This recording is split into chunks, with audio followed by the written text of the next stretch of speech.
हाथी को आमतौर पर शांत और समझदार जानवर के रूप में देखा जाता है, लेकिन असलियत में ये सच नहीं है। हाथी काफी प्रोटेक्टिव होते हैं और थोड़ा सा भी खतरा महसूस होने पे वो किसी पे भी हमला कर देते हैं और उनके साइज और उनकी पावर के सामने कोई भी जानवर खड़ा नहीं हो सकता है। आज हम आपको कुछ ऐसे बेवकूफ जानवरों के बारे में बताएंगे जो कि एक हाथी से लड़ने चले थे। उसके बाद जो हुआ वो आप खुद अपनी आंखों से देख लेना। तो देखने के लिए बने रहना वीडियो के एंड तक। उससे पहले आप हमारे चैनल को सब्सक्राइब करके बगल में दिए बेल आइकन को प्रेस कर लें ताकि आपको आने वाले वीडियोस की नोटिफिकेशन मिलती रहे। Number 9, lion. शेर को जंगल का राजा माना जाता है और इसीलिए शेर जब अपने झुंड में होता है तो शिकार करते वक्त वो किसी भी जानवर पर हमला करने से नहीं कतराता, भले ही वो एक हाथी क्यों ना हो। लेकिन इस बार शेर ने शायद किसी गलत हाथी को चल लिया था। आमतौर पर शेर बड़े हाथियों पे कभी भी हमला नहीं करते, वो हमेशा हाथी के बच्चों पर हमला करते हैं। लेकिन जैसा कि हमने कहा कि हाथी बहुत ही ज्यादा प्रोटेक्टिव जानवर होते हैं, जिसके चलते वो अपने बच्चों को बचाने के लिए कुछ भी कर सकते हैं। हाथी के बच्चे भी बहुत ही होशियार होते हैं, इसलिए हमेशा वो अपनी माँ के पैरों के आसपास ही चलते हैं और थोड़ा सा भी खतरा महसूस होने पर वो बड़े हाथी के पैरों के बीच छिप जाते हैं। और इसीलिए एक शेर के लिए हाथी के झुंड में से किसी भी बच्चे के ऊपर शिकार करना नामुमकिन बन जाता है। जैसा कि आप इस वीडियो में भी देख सकते हो कैसे शेर हाथी के बच्चे का शिकार करना चाहते हैं, लेकिन हाथी शेर को बच्चे के थोड़े भी पास नहीं आने देती है। एक हाथी का वजन शेर के मुकाबले 15 गुना ज्यादा होता है। ऐसे में अगर हाथी का एक पैर भी शेर के ऊपर पड़ जाए तो वो शेर जिंदगी में कभी शिकार नहीं कर पाएगा, इसलिए शेर खुद अपनी हार मान लेता है। Number 8, tiger. चलो ये बात तो हम जान गए कि शेर उसके सामने बिल्कुल ही नहीं टिक सकता, लेकिन टाइगर की बात करें तो क्या होगा, क्योंकि एक टाइगर शेर से साइज में बड़ा होता है और ताकत और फुर्ती के मामले में भी टाइगर शेर से 2 कदम आगे है। लेकिन अगर हाथी के सामने देखा जाए तो फिर टाइगर को भी दम दबाकर भागना पड़ेगा। टाइगर जानवर बहुत ही ज्यादा होशियार होते हैं, जिसके चलते वो अपने से इतने ज्यादा बड़े जानवर से दूर ही रहना पसंद करते हैं, क्योंकि उन्हें भी पता है कि ये जानवर उनकी कितनी आसानी से जान ले सकता है। इसलिए टाइगर हाथी से हमेशा ही दूरी बनाते हैं। एक टाइगर का वजन 700 से 800 पाउंड यानी कि कुछ 250 से 310 किलोग्राम तक होता है। टाइगर की ताकत भी बहुत ज्यादा होती है, लेकिन एक हाथी का वजन 4000 से 6000 किलो तक जा सकता है। बस यही चीज काफी है ये दिखाने के लिए कि टाइगर हाथी के सामने दूर दूर तक नहीं टिक पाएगा। और ऊपर से टाइगर हमेशा अकेले में शिकार करना पसंद करता है, जिससे इसे लायन वाली एडवांटेज भी नहीं मिलेगी। Number 7, rhino. दोस्तों, अब तक हमने जिन जानवरों की बात की वो हाथी से साइज और ताकत में काफी आगे थे, लेकिन अगर एक राइनो की बात करें तो क्या होगा। राइनोसरस भी जंगल के काफी ताकतवर जीव है। गेंडे की ताकत और उसके शरीर को देखा जाए तो वो एक टैंक जैसा है। लेकिन आप इस वीडियो में देख सकते हो कि कैसे हाथी बस कुछ सेकंड के लिए पीछे हटा, लेकिन उसके बाद गेंडे के ऊपर चढ़ गया। इससे ये बात क्लियर पता चलती है कि गेंडा भी हाथी के सामने कुछ भी नहीं है। आज तक गेंडे और हाथी की जितनी भी लड़ाइयां देखी गई हैं, उनमें से आधे से ज्यादा वक्त हाथी ने ही गेंडों को मारा है और अभी तक एक भी ऐसा केस नहीं आया जिसमें एक गेंडे ने हाथी की जान ले ली हो। आमतौर पर ये जीव कभी लड़ते ही नहीं है, क्योंकि गेंडा जमीन की घास खाता है और हाथी पेड़ों में से पत्तियां खाता है, जिसके चलते ये दोनों जीव कई बार तो एक ही जगह पर खड़े खड़े खाना खाते हैं। पर अगर दोनों में से किसी को खतरा लगे और अगर कोई भी एक दूसरे के ऊपर हमला करे तो नतीजा हमेशा हाथी के लिए ही अच्छा आएगा। गेंडे की ताकत कमाल की होती है, लेकिन हाथी के सामने ये किसी खिलौने जैसा ही लगता है। Number 6, hippo. हिप्पोपोटामस जमीन पर रहने वाले तीसरे सबसे बड़े मैमल्स हैं। इस जानवर की बाइट फोर्स जानवरों में सबसे ज्यादा होती है। ये एक बार काटने में मगरमच्छ की जान लेने की ताकत रखता है।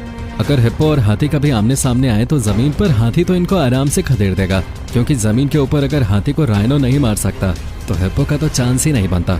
लेकिन अगर पानी के अंदर की बात करें तो क्या होगा। हिप्पोपोटामस का नेचुरल हैबिटेट पानी है और हिप्पो को ये चीज बिल्कुल भी पसंद नहीं होती जब कोई जानवर उनके घर के आसपास या फिर उनके इलाके में आता है। हाथी बहुत ही निडर जानवर होता है, जिसके चलते वो कहीं भी जाने से नहीं डरता और अगर किसी हाथी और हिप्पो का पानी के अंदर आमना सामना हुआ तो भी बाजी हाथी के हाथ में ही रहेगी। जैसे कि आप इस वीडियो में देख सकते हो कि एक हिप्पो हाथी के बच्चे पर हमला करने की कोशिश कर रहा था, लेकिन जैसे ही हाथी उस तरफ मुड़ा वैसे ही हिप्पो भाग गया।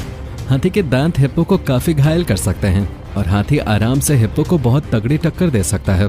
हाथी अफ्रीका का सबसे बड़ा जीव है और साथ ही सबसे ताकतवर भी। अफ्रीका में ऐसा और कोई जीव नहीं है जो कि हाथी के सामने बैठ सके।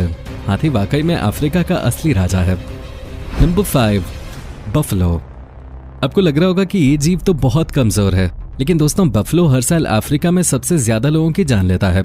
बफलो को तो ब्लैक डेथ भी कहा जाता है। इस जीव की सबसे बड़ी ताकत है इसका झुंड में रहना। ये मस्कुलर ताकतवर होने के साथ साथ काफी बड़े झुंड में रहता है, जिसके चलते शेर जैसे जानवर भी इसका शिकार करने से पहले सोचते हैं। बफलो बहुत अग्रेसिव जीव होते हैं, जिसके चलते हाथी और बफलो कई बार आमने सामने आ जाते हैं, लेकिन यहाँ पर भी हाथी बाजी मार ले जाते हैं। बफलो कई बार हाथी पर झुंड के साथ हमला करता है, लेकिन एक अकेला हाथी इन सारे बफलो को डरा के भगा देता है। बफलो जानवर भले ही बहुत ताकतवर है और झुंड में रहता है, लेकिन फिर भी एक अकेले हाथी के लिए ये काफी नहीं है, क्योंकि एक अफ्रीकन हाथी एक हट्टे कट्टे बफलो को 2 बार के अंदर मार सकता है।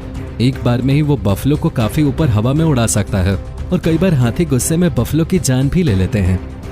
Number 4, antelope. अब इस जीव को इस लिस्ट में देखकर आपको हंसी आ रही होगी कि बड़े बड़े जानवर हाथी का कुछ नहीं बिगाड़ पाए तो ये हिरन क्या कर लेंगे। लेकिन अगर देखा जाए तो हाथी जानवर है कैसा। वीडियो देखकर आपको लग रहा होगा कि हाथी हर एक जानवर पर हमला कर देता होगा, लेकिन असलियत में हाथी बहुत ही ज्यादा समझदार होने के साथ शांत भी होते हैं। जब तक हाथी को उकसाया ना जाए तो ये कुछ भी नहीं करते। ऊपर से एंटीलोप और हाथी का एक खास रिश्ता है। ये हिरन खासकर अफ्रीका में ही पाए जाते हैं और अक्सर हाथियों को इस जानवर की मदद करते ही देखा गया है। जैसे कि आप इस वीडियो में देख सकते हैं कि कैसे एक हाथी डूबते हुए एंटीलोप को बचाता है। आज तक ऐसा कोई भी केस सामने नहीं आया है जिसमें हाथी ने एंटीलोप पर हमला किया हो या फिर किसी एंटीलोप की जान ली हो।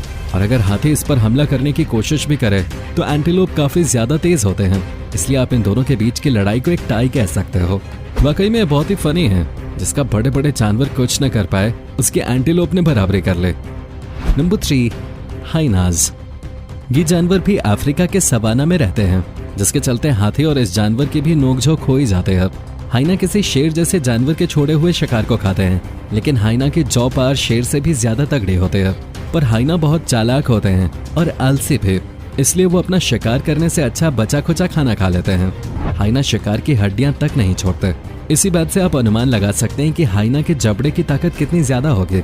इस जानवर की एक और खासियत है, ये बहुत ही ज्यादा इंटेलिजेंट होते हैं और साथ ही झुंड में भी रहते हैं, जिसके चलते ये हम इंसानों के जैसे अपने झुंड को गाइड करते हैं। बाकी जानवर झुंड में रहने के बाद भी एक साथ नहीं होते, वहीं पर हाइना कोऑर्डिनेशन में हमला करते हैं। साथ ही कई बार हाइना शिकार के वक्त काफी गलत पैंतरे भी आजमाते हैं। अपने से बड़े जानवर को ढेर करने के लिए कई बार हाइना हाथियों के जेनिटल्स पे हमला कर देते हैं। छोटे कद की वजह से वो आसानी से किसी भी जानवर के प्राइवेट पार्ट तक पहुंच जाते हैं और वहीं पर हमला करके वो उन्हें काफी गंभीर चोट पहुंचाते हैं।